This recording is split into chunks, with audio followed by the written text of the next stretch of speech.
mesmo que você tem um projeto de conteúdo ou você só está confundindo a tua habilidade de usuário de rede social com um projeto parrudo profissional? Eu acho importante a gente entrar nessa questão porque tem muitas pessoas que me procuram e me falam com um pouco um misto aí de uma soberba, com uma certa falta de noção, que já existe um projeto de conteúdo para os seus negócios, quando na verdade é aquela coisa meio embolada lá, que você não consegue identificar muito bem o que é, porque tem vida pessoal, tem negócios, tem participação em eventos, enfim, é bem caótico. Então, eu acho que vale alguns esclarecimentos para a gente partir das próximas conversas do mesmo ponto de partida. Uma coisa muito importante a saber é que você não tem um projeto de conteúdo, você está totalmente misturado a tua vida pessoal com a tua vida profissional, a não ser que você de fato seja um influenciador e se remunere por isso. Eu vejo muitos empreendedores usando os mesmos perfis, talvez por uma facilidade de administração, ou talvez porque sabem que os algoritmos gostam de volume e aí, né, a vida pessoal tem sempre um acontecimento mais interessante para dividir, geralmente, do que a vida profissional, e aí acabam fazendo essa mistureba que funciona muito pouco para raríssimas pessoas. Então, esse é o primeiro sinal de que você não tem um projeto de conteúdo. O segundo é, os seus conteúdos dependem demais da tua movimentação. Então, assim, vamos pensar, você só tem conteúdos se você naquele mês vai ter evento, vai ter visita em cliente, vai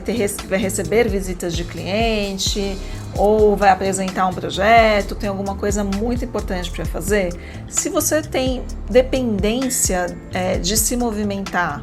para poder produzir conteúdo, você também não tem um projeto de conteúdo, porque o projeto de conteúdo ele tem que ser perene e contínuo e construir a sua autoridade constantemente. Outra coisa que é um grande sinal de que você não tem um projeto de conteúdo é se, pior do que depender da tua movimentação, você depende de resultados ou da movimentação dos clientes. É claro que provas sociais, um cliente chancelando uma boa entrega que você faz é relevante, pode ser sim um dos pilares seus de projetos de conteúdo, mas se você só depende disso também não funciona, porque os clientes têm diferentes graus aí de maturidade,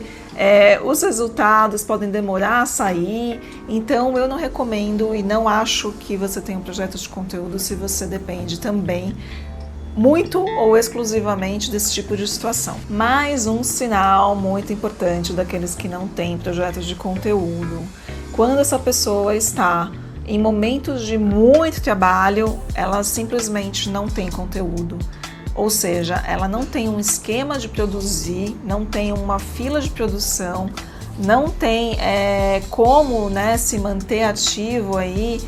nos seus canais de comunicação se está em um período de trabalho, de volume de trabalho acima do normal ou no normal, né? E eu acho muito curioso isso, porque isso também, como uma contratante, né, como uma pessoa que muitas vezes busca serviços, isso me afasta desse tipo de pessoa, porque, pensando, se eu levar o meu projeto, a minha demanda para essa pessoa,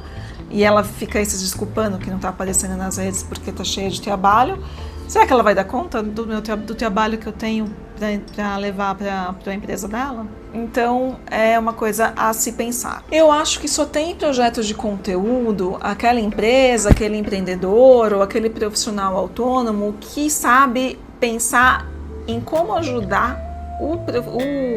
prospect, né, ou a persona, o cliente, o perfil de cliente ideal a comprar aquilo que você vende, não ficar produzindo aleatoriamente. Então, se você tem insights bacanas, se você tem dados bacanas, se você tem situações importantes da sua experiência para compartilhar e consegue colocar isso numa escala de forma sistemática, aí sim estamos começando a falar de pessoas e empresas que de fato têm projetos de conteúdo, tá certo? Então, primeiro deixo as dicas aqui de você, se você gosta desses assuntos de empreendedorismo, criatividade, comunicação, então que você siga aqui o meu canal e se inscreva e ative as notificações, porque a gente sempre vai ter conteúdos interessantes e com esse tom provocador aqui para você sair do lugar onde você está e dar um passo além. E a outra coisa é se você precisa de fato de orientação com relação à produção de conteúdo, né? Já falei aqui que nem tudo tem que ser um call to action, mas esse vídeo especificamente ele pede muito isso. Então, se você achar que precisa conversar com alguém experiente, então me chama. Aí tem os meus contatos nos links aí dos perfis, ou então me chama aqui no comentário pra gente conversar, tá ok? Obrigada!